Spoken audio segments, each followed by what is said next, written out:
esta academia, la Royal Society, va a jugar un papel fundamental más adelante cuando veamos la rivalidad entre Newton y Leibniz. Pero ahora vamos a remontarnos a los años 1730 aproximadamente, cuando nace la geometría analítica. Nace gracias a dos pensadores franceses, a Fermat y Descartes. Surgen en tres etapas, tanto en sus contenidos como en sus métodos. Está la etapa del nacimiento, la etapa de la formación y la etapa de la consolidación. El nacimiento, la esencia de la geometría analítica reside en la compenetración de la geometría y el álgebra. Se hallan antecedentes del uso de las coordenadas en los antiguos astrónomos Hiparco y Ptolomeo, quienes designaban los lugares de la Tierra dando valores de latitud y longitud con respecto a otras áreas ya conocidas. De esta manera, podemos visualizar un rastro antiguo de la utilización de las coordenadas. Luego, Nicolás Oresme, siguiendo la inspiración intelectual de la física aristotélica, se ocupó de la representación gráfica de cantidades, cualidades y especialmente intensidades. Oresme trazaba un segmento llamado extensio, que simbolizaba la cantidad buscada, por ejemplo, un movimiento, y trazaba las latitud, perpendicularmente al extensio, segmento que representaba la intensidad de dichas magnitudes. Formaba así una figura o formae, se lo llamaba en ese entonces. De esta manera creaba expresiones representativas de, por ejemplo, velocidades constantes o uniformemente variables. En este caso se trata de figuras representativas, pero no aún de una geometría analítica, y en los años 1637 aproximadamente, Descartes imprime sus trabajos de geometría analítica. Y en los años 1679, a partir de un testamento de Fermat, se publican sus trabajos sobre la geometría analítica. Si bien fueron publicados mucho tiempo después que Descartes, se probó que Fermat los había formulado antes que Descartes y que por diversas razones no se había animado a imprimirlos.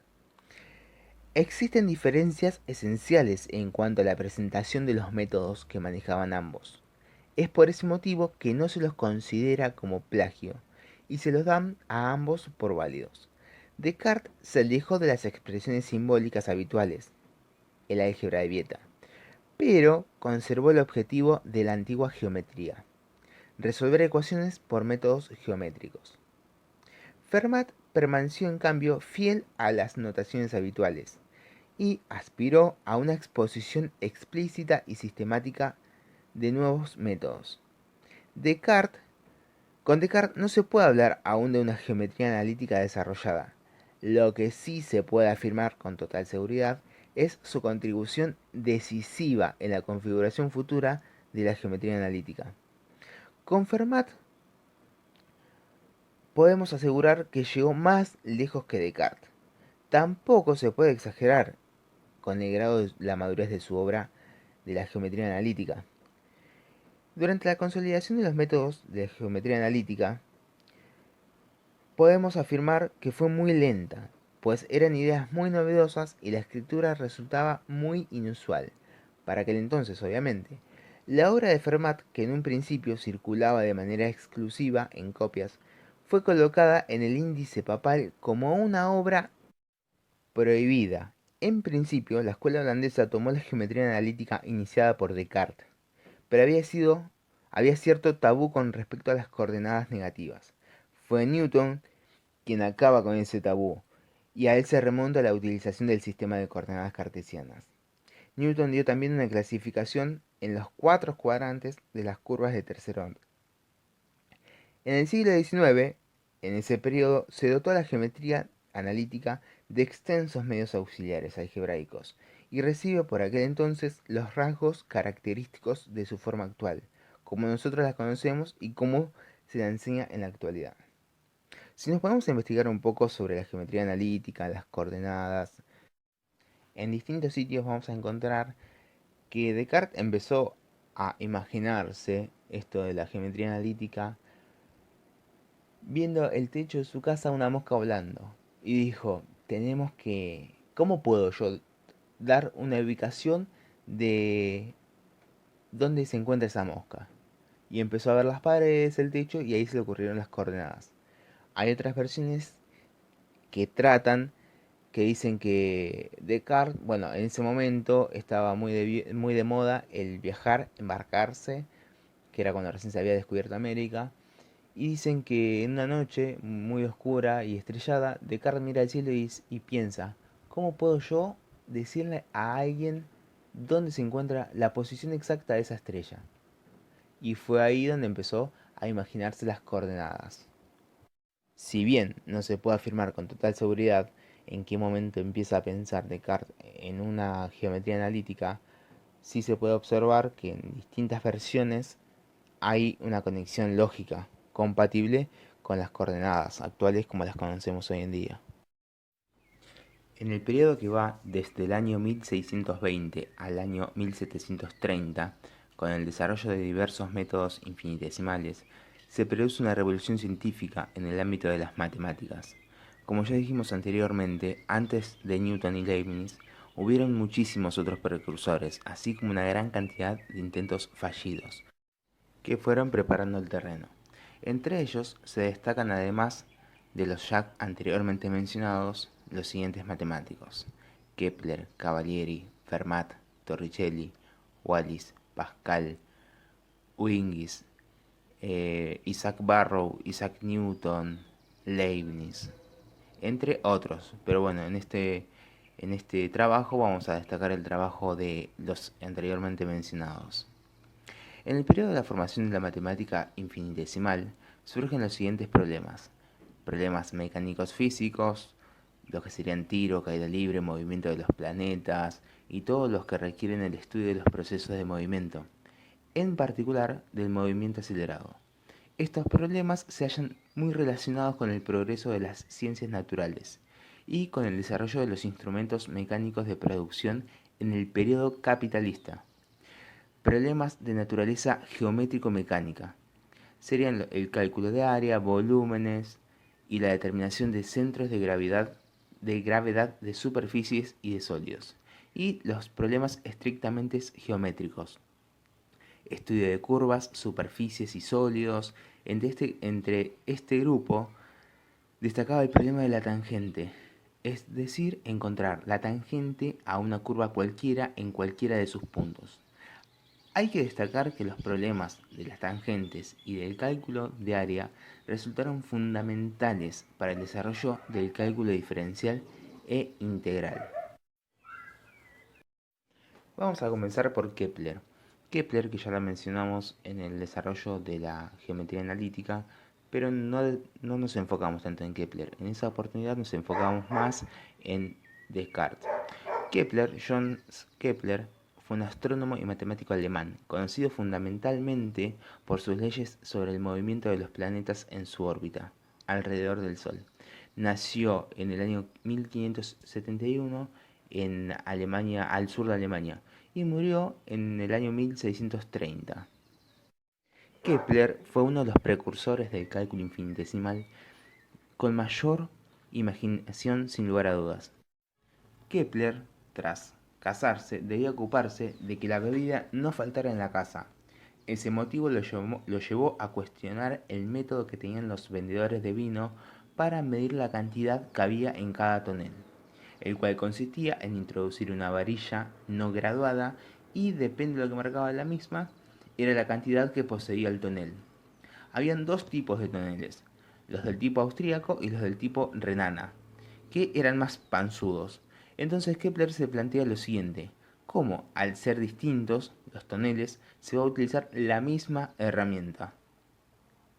Kepler, basándose en los tratados de Arquímedes, elabora sin mucha fundamentación reglas para la fabricación de toneles y cálculos para hallar sus capacidades. Antes de Kepler, el concepto de lo infinitamente pequeño era utilizado de manera filosófica, y fue él quien lo introduce en la geometría, hallando el área del círculo. Por lo tanto, el área de un círculo es equivalente al área de un número infinito de triángulos isósceles con lado igual al radio. Desde una perspectiva actual, sus métodos carecían de rigor Y el mismo Kepler era consciente de eso. Ahora, acompáñenme a ver esta gran mente brillante, Cavalieri Bonaventura, quien pone ojo en los trabajos de Kepler. Vengan, acompáñenme. Nace en 1598 en Milán, Italia, y muere en el año 1647 en Bolonia, Italia. Fue un matemático italiano.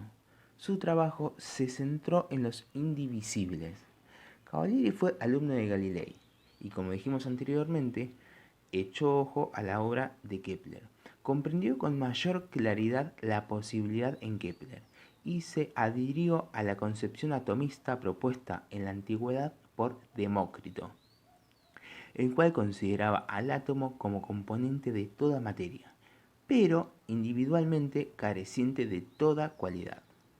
El método de los indivisibles habían cobrado un papel medianamente relevante durante la Edad Media, y Cavalieri quiso sistematizarlos, y, para sistematizarlos, publicó una obra sobre ellos, la cual de hecho fue muy confusa y sufrió críticas innumerables. Debido a todas esas críticas, Cavalieri salió a dar una explicación, y establece lo siguiente. Establece que para todas las figuras planas cerradas se puede encontrar un punto llamado vértice, por donde pasa una recta A, una recta tangente. Él la llama regula. Esta regula posee infinitas paralelas que se alejan de ella hasta encontrar una, la cual pasa por el último punto de la figura plana. Llama a esta recta recta B, una tangente opuesta. Entonces Cavalieri considera un plano llamado alfa, el cual pasa por la recta A, y un plano llamado beta, el cual pasa por la tangente B y es paralelo al plano anteriormente nombrado. Desplaza el plano alfa paralelamente hasta superponerlo con el plano beta. Este movimiento lo llama fluir, un concepto que cobra gran importancia más adelante cuando lo empieza a trabajar Newton. Lo veremos próximamente. Volviendo a las explicaciones de Cavalieri. Las intersecciones de los planos fluyentes, que son rectas con la figura plana, los llama la totalidad de las rectas de la figura. Al igual que Demócrito con los átomos, realiza una descripción similar. Los indivisibles de Cavalieri tienen codimensión 1, al igual que los infinitesimales. Por ese motivo que se cree que una figura está construida por paralelogramos de ancho infinitesimal. Cavalieri, utilizando sus métodos de los indivisibles, calculó el volumen de la esfera. Si bien ya lo había hecho Arquímedes antes a esto, lo novedoso fue que Cavalieri lo logró con su método y resolvió integrales de potencia 2 y 4. Torricelli Evangelista, quien fue alumno de Galilei, estaba familiarizado con los indivisibles de Cavalieri. Nació en Italia, más precisamente en Roma, en el año 1608 y falleció en el año 1647. Combinando el método de exhaustión y el de los indivisibles, utilizaba el método de los indivisibles con gran cuidado, teniendo en cuenta todas las críticas que recibía, y si encontraba aciertos, luego realizaba comprobaciones con el método exhaustivo de Arquímedes. De esta manera logró la cuadratura de la parábola de varias maneras distintas, la cuadratura de la cicloide, y obtuvo la curvatura del hiperboloide de revolución. Se trata de la primer integral impropia que aparece con Torricelli, es decir, que el volumen de un cuerpo que se extiende infinitamente es finito, y además igual al volumen del cilindro de altura A y radio 1 sobre A, lo cual en escritura actual quedaría de la siguiente manera. Por otra parte, Christian Huygens, quien nació en los Países Bajos en el año 1629 y falleció en el año 1695, había sido físico, astrónomo y matemático, muy influenciado por Galilei, Descartes y Pascal, decidió desprenderse del método de los indivisibles de Cavalieri y retomó con sentido estricto el método de exhaustión del gran Arquímedes. Logró la rectificación de la parábola, la cuadratura de la superficie de revolución de segundo grado y planteó un teorema sobre involutorias infinitesimal.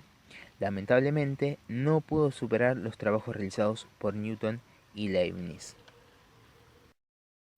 Bueno, retomando los trabajos de Cavalieri y Torricelli, John Wallis, que nació al sur de Inglaterra en el año 1616 y falleció en el año 1703, en un comienzo se dedicaba al álgebra, pero al conocer los trabajos de Cavalieri y de Torricelli sobre los aspectos de la matemática infinitesimal, pasó a ocuparse de cuadraturas y de cubaturas. Perseguía los mismos objetivos que Cavalieri, quien enfocaba sus métodos de forma geométrica. John Wallis, a diferencia, lo trabajó en lo posible analíticamente. En su obra Aritmética del Infinito introdujo el símbolo del infinito, como un 8 acostado, el cual se recorre indefinidamente y es cerrada en sí. En esta obra buscó esclarecer algunas oscuridades en los trabajos de Descartes, al igual que ampliarlo junto con el trabajo de Cavalieri. A mediados del siglo XVII, el problema de la tangente captaba la atención de numerosos matemáticos, entre ellos Pierre de Fermat, quien había nacido en Francia en el año 1607 y falleció en el año 1665. El problema de la tangente captó la atención de Fermat, quien en el año 1629 aproximadamente encontró un método para calcular valores extremos sencillos. En el año 1660 aproximadamente puede alcanzar valores extremos dentro de la física. Si bien al comienzo su método se adaptaba solo a funciones racionales, más adelante pudo expresarlo en toda su generalidad. El tema de los valores extremos era de gran importancia porque implicaban un cambio radical en la magnitud que se esté analizando, y de ahí la gran importancia que tenía para toda la comunidad científica. Su método carecía de rigor y el mismo Pierre de Fermat lo sabía. Por eso, con orgullo, solía decir: no puede existir un método más general y bello.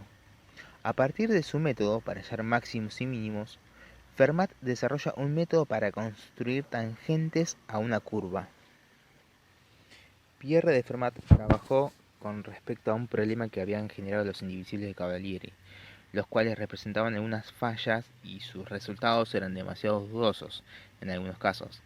Es por ese motivo que se hacía necesario, conservando el núcleo de las ideas del cálculo integral, apartarse de la forma geométrica y consolidar una matemática infinitesimal de tipo aritmético algebraico. Pierre de Fermat utilizó las ideas arquimedianas y logró la cuadratura de una amplia clase de funciones descomponiéndolas en rectas, parábolas de ecuación general, espirales, hipérbolas. Los métodos utilizados por Fermat equivalen a lo que actualmente conocemos como cambio de variables, la integración y la integración por partes. El trabajo de Pierre de Fermat con las tangentes fue expuesta a muchas discusiones y en particular con los seguidores de Descartes. Como consecuencia se sitúa este problema, el problema de las tangentes, en el centro de interés, lo cual favorecerá al desarrollo del cálculo infinitesimal. Pascal, quien nació en Francia en el año 1627 y falleció en el año 1662, un matemático, físico, teólogo, filósofo y escritor, realiza contribuciones esenciales sobre este problema, contribuciones las cuales más adelante funcionarán como el pie para los trabajos de Leibniz. En una de sus obras, El triángulo característico de Pascal, él realiza las siguientes observaciones. Para pequeños triángulos se puede sustituir el arco de curva por la tangente. Este trabajo más adelante generará una motivación que funcionará como un motor de propulsión para Gottfried Leibniz, para sus trabajos en este área, ya que él se percata que las proporciones utilizadas por Pascal no solo eran válidas para los arcos circulares, sino que también lo eran para cualquier curva. Bastaba realizar la sustitución del radio circular por la normal a la curva.